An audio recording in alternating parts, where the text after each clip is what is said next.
Hey, good morning, guys. I'm up early, running off to work. Got a couple appointments today, then some paperwork. Good news is that I'll be closing on my land this week, finally.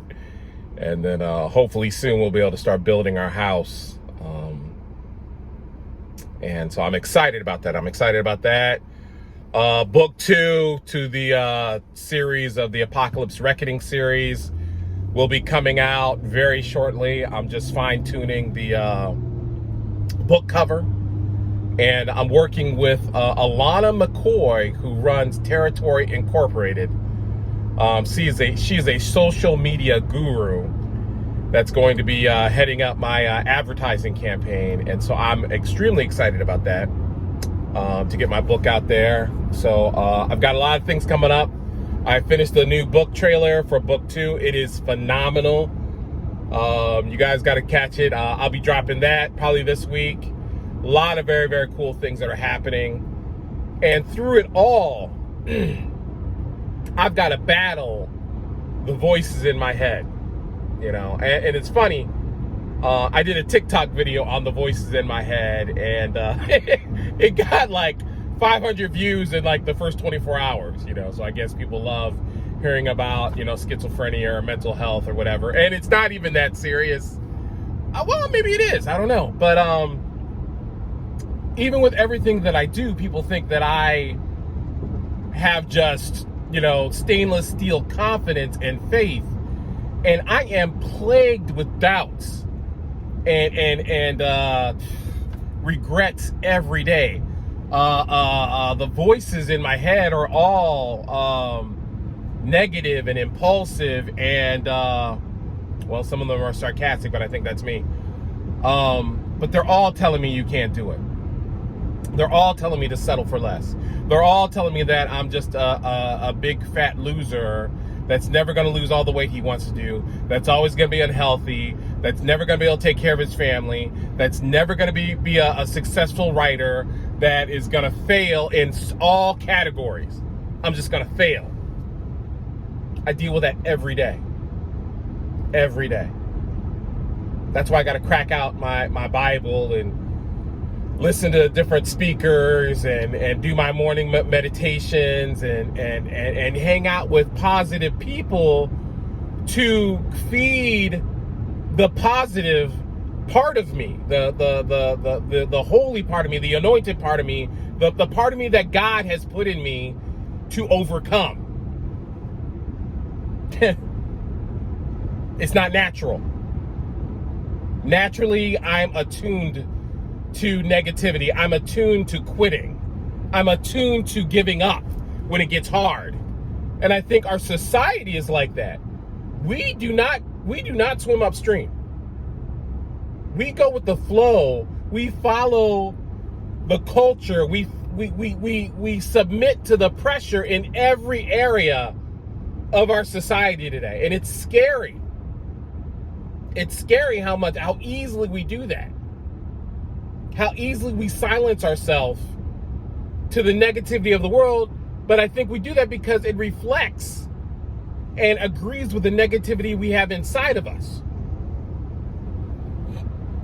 I did a lesson last night for my Bible study group, and I was just talking about the culture of African Americans and how we've been subjected to so many injustices, you know, and I know a lot of us have, okay? I'm not just saying just African Americans, but I am African American, so I'm talking about that.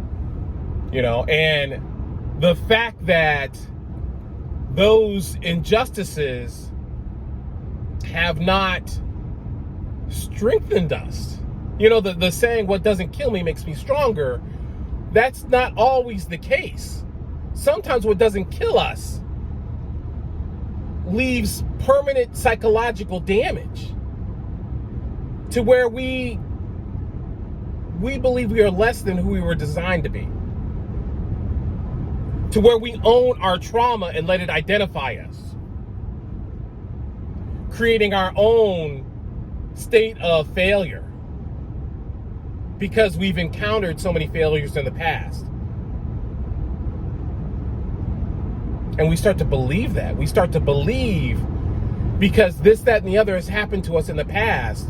And I'm not saying it wasn't terrible, but I'm saying that's not our destiny. That's not our destination if we don't want it to be. We are all meant to be stronger, better, faster. We're all designed for love, to be loved. Some of us believe we're always going to be alone and rejected. And because that belief is so strong, we will create that. We will create isolation in the midst of people that care about us. We will create rejection. Some of us don't, with addiction, some of us don't believe we can ever be free from our substance. And because that belief is in our core, in our DNA, we don't search for cures. We don't search for healthy ways to manage our stress, to learn to live a new life. We don't look for it because we don't believe it'll happen for us. Some of us are stuck in a cycle of poverty because that's all we've seen. And I think that's where faith comes in, because faith is in the unseen. It taps into the imagination and the belief system that we are meant to be greater because someone created us to be greater. But that's all unseen, unknown, because our lifestyle, our history has been a tragedy. But you know, if you look at all the stories and shows and movies that we love Rocky. Story about that little Italian man that came from nothing to be a champion. And you guys, if you guys know anything about Sylvester Stallone, he wrote that. That movie reflected so much of his life. It's not even funny. But he believed in himself. We're so wrapped up in fear and failure in this culture. It's going to destroy us. It's definitely destroying our dreams. I was talking about so many positive things last night. For one, you know, I think we forget the fact in dealing with this pandemic and the next pandemic that's coming, that our immune system can be boosted with exercise and nutrition. We spent so much time in our country in comfort and convenience that we've created not just a lifestyle of being lethargic and lazy, but it has increased our obesity, our unhealthy nature, our stress levels, because we don't even drink water. You guys don't even know how many clients I talk to that don't even drink water. The stuff that we're 90% of. I can't even get to the fruits, vegetables, and protein. We're not even drinking water.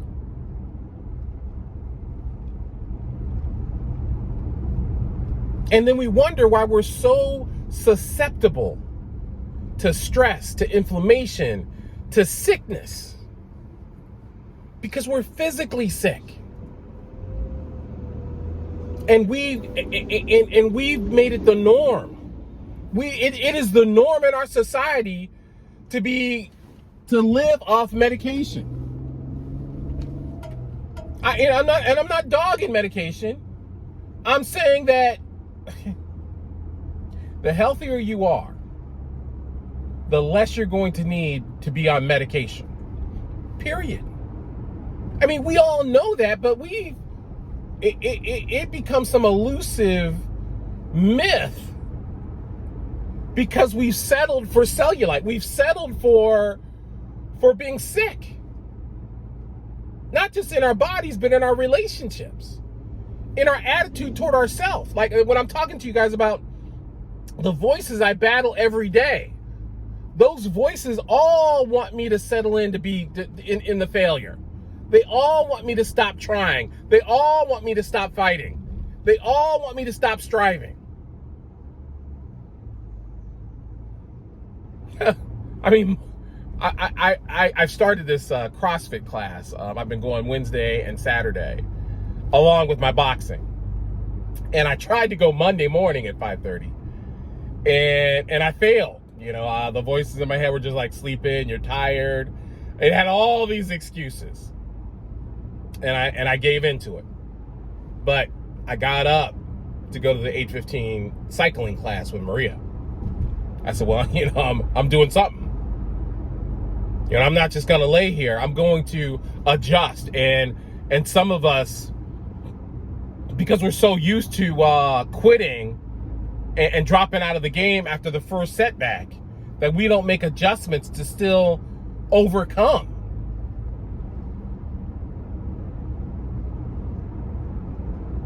And that's what this life is right now, today, is we have to start making adjustments.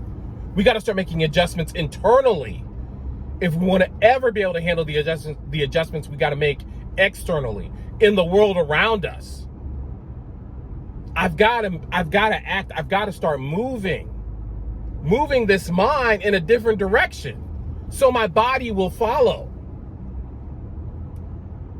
We are not meant to be a culture of fear and failure. And I don't know who I'm talking to today, but we got to start putting it together, y'all. It is so very important this time of day, in this season. Because the game, and I've been saying this, the game is won or lost up here between our ears, man. I'm not, you know, I know we all have a hard we have a hard journey. I mean, a lot of us are dealing with injustices and situations that are just totally unfair. I get it. But that doesn't mean we stop. That doesn't mean there is always a way to win. There is always a way to win if you don't quit. And you got to look at yourself in the mirror and really be honest with yourself. Have you been quitting on life? On the life you were meant to have? On the person you were supposed to be? And if the answer is yes, then you got to get back in the game and start winning. Okay, I love you guys. Sorry, I'm excited this morning. But I appreciate everybody who watches my videos and prays for me, because I need it, so I don't quit. All right. Talk to you guys later. Peace.